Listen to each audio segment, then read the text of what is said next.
देश का सामर्थ्य और उसका संयम दोनों देखा है। मैं सबसे पहले भारत की पराक्रमी सेनाओं को, सशस्त्र बलों को,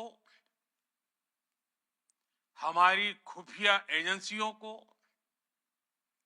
हमारे वैज्ञानिकों को, हर भारतवासी की तरफ से सैल्यूट करता हूं। हमारे वीर सैनिकों ने ऑपरेशन सिंदूर के लक्ष्यों की प्राप्ति के लिए असीम शौर्य का प्रदर्शन किया। मैं उनकी वीरता को, उनके साहस को, उनके पराक्रम को आज समर्पित करता हूं हमारे देश की हर माता को, देश की हर बहन को और देश की हर बेटी को ये पराक्रम समर्पित करता हूं। साथियों, 22 अप्रैल को पहलगाम में आतंकवादियों ने जो बर्बरता दिखाई थी, उसने देश और दुनिया को झकझोर दिया था।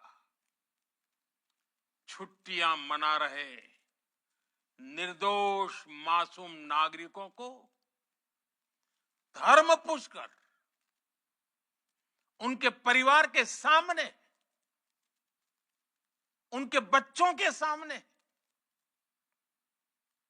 बेरहमी से मार डालना,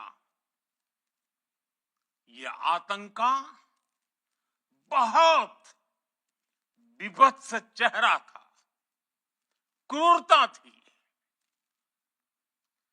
ये देश के सद्भाव को तोड़ने की घिनौनी कोशिश भी थी। मेरे लिए व्यक्तिगत रूप से ये पीड़ा बहुत बड़ी थी। इस आतंकी हमले के बाद सारा राष्ट्र, हर नागरिक, हर समाज, हर वर्ग, हर राजनीतिक दल एक स्वर में आतंक के खिलाफ कड़ी कार्रवाई के लिए उठ खड़ा हुआ। हमने आतंकवादियों को मिट्टी में मिलाने के लिए भारत की सेनाओं को पूरी छूट दे दी और आज हर आतंकी, आतंक का हर संगठन जान चुका है कि हमारी बहनों बेटियों के माथे से सिंदूर हटाने का अंजाम क्या होता है। साथियों, ऑपरेशन सिंदूर ये सिर्फ नाम नहीं है, ये देश के कोटि कोटि लोगों की भावनाओं का प्रतिबिंब है। ऑपरेशन सिंदूर न्याय की अखंड प्रतिज्ञा है।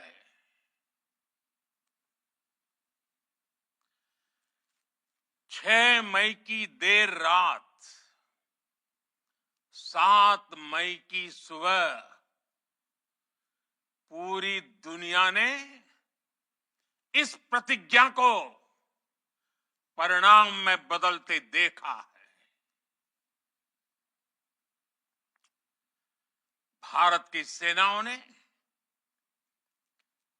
पाकिस्तान में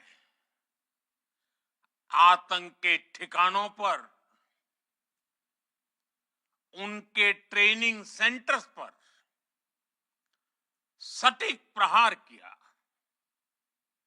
आतंकियों ने सपने में भी नहीं सोचा था कि भारत इतना बड़ा फैसला ले सकता है। लेकिन जब देश एकजुट होता है, नेशन फर्स्ट की भावना से भरा होता है, राष्ट्र सर्वोपरि होता है, तो फौलादी फैसले लिए जाते हैं, परिणाम लाकर दिखाए जाते हैं। जब पाकिस्तान में आतंक के अड्डों पर भारत की मिसाइलों ने हमला बोला, भारत के ड्रोन्स ने हमला बोला, तो आतंकी संगठनों की इमारतें नहीं, बल्कि उनका हौसला भी थर्रा गया।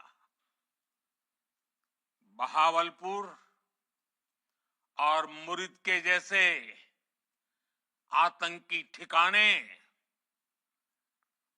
एक प्रकार से ग्लोबल टेररिज्म की यूनिवर्सिटीज रही है। दुनिया में कहीं पर भी जो बड़े आतंकी हमले हुए हैं, चाहे 9/11 हो,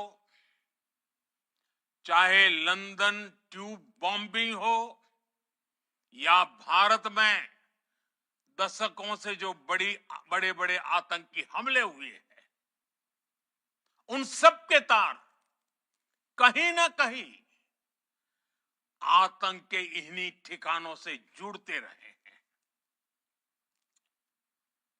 आतंकियों ने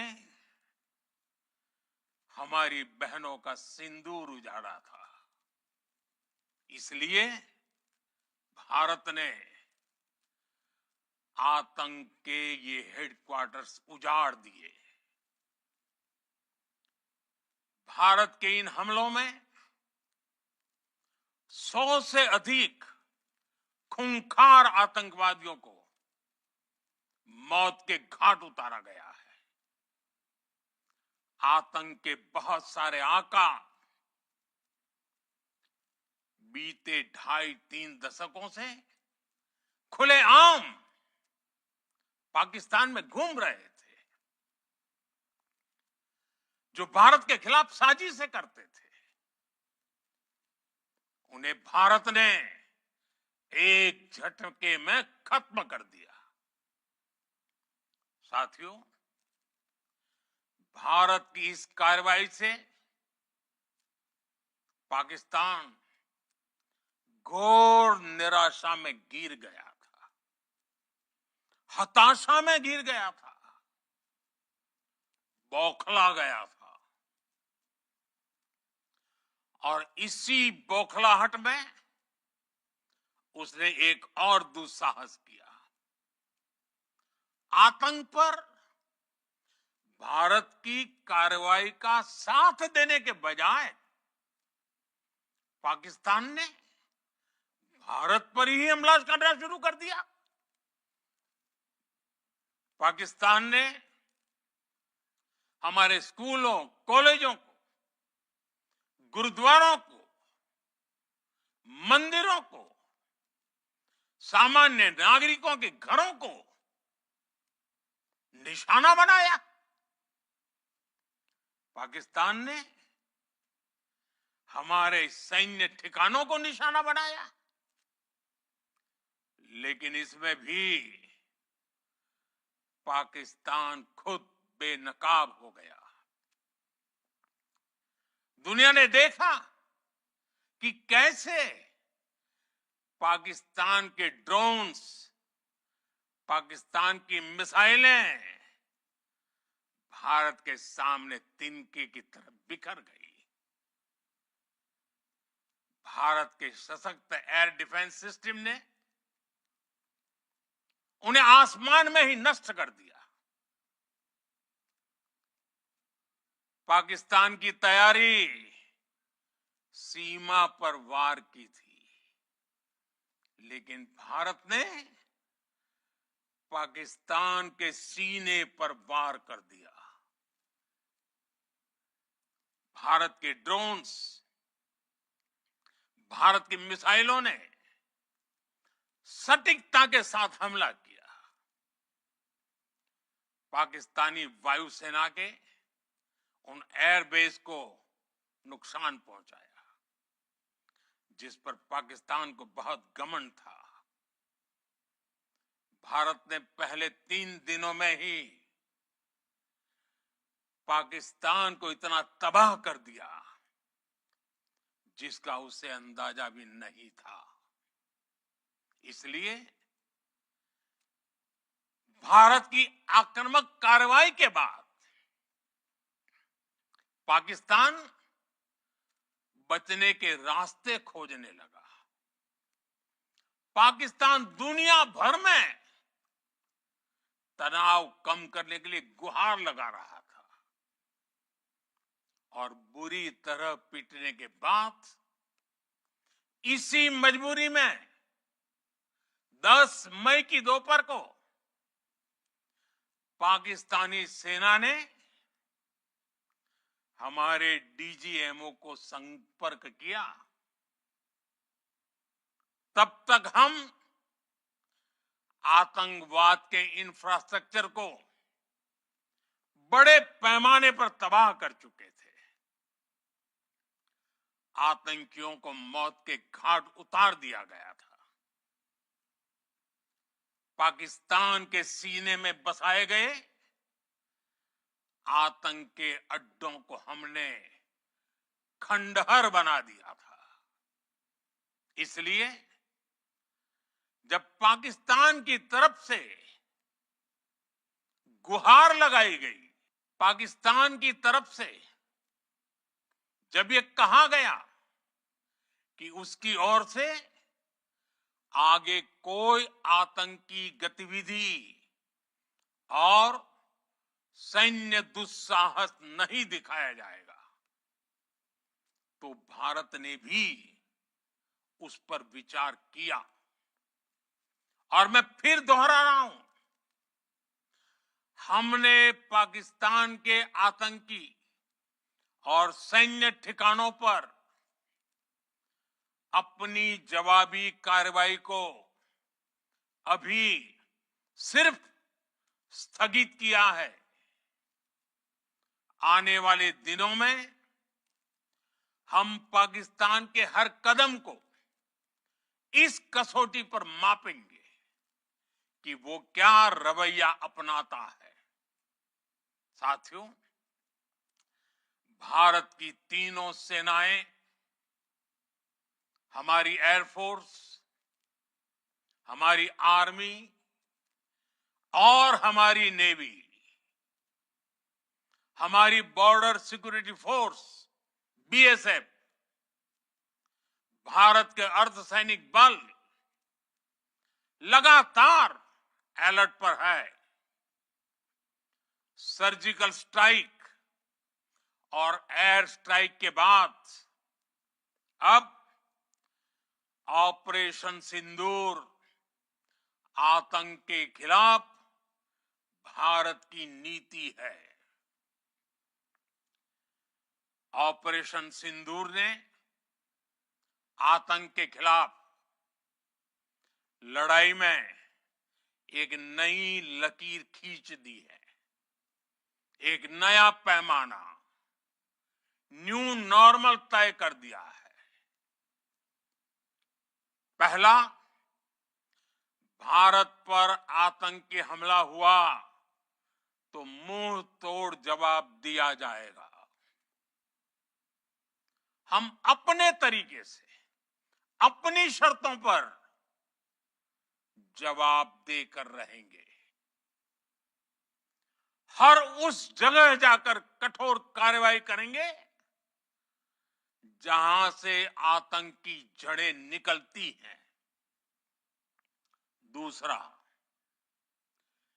कोई भी न्यूक्लियर ब्लैकमेल, भारत नहीं सहेगा। न्यूक्लियर ब्लैकमेल की आड़ में पनप रहे आतंकी ठिकानों पर भारत सटीक और निर्णायक प्रहार करेगा। तीसरा, हम आतंक की सरपरस्त सरकार और आतंक के आकाओं को अलग अलग नहीं देखेंगे। ऑपरेशन सिंदूर के दौरान दुनिया ने पाकिस्तान का वो घिनौना सच फिर देखा है,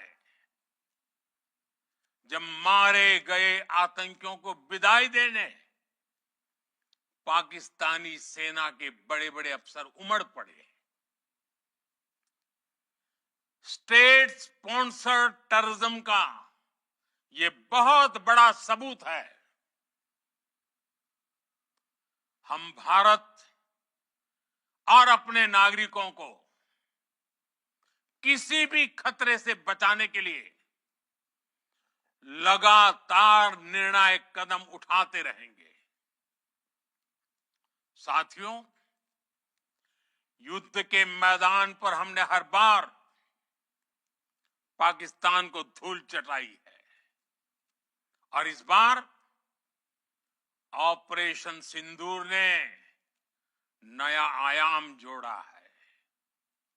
हमने रेगिस्तानों और पहाड़ों में अपनी क्षमता का शानदार प्रदर्शन किया और साथ ही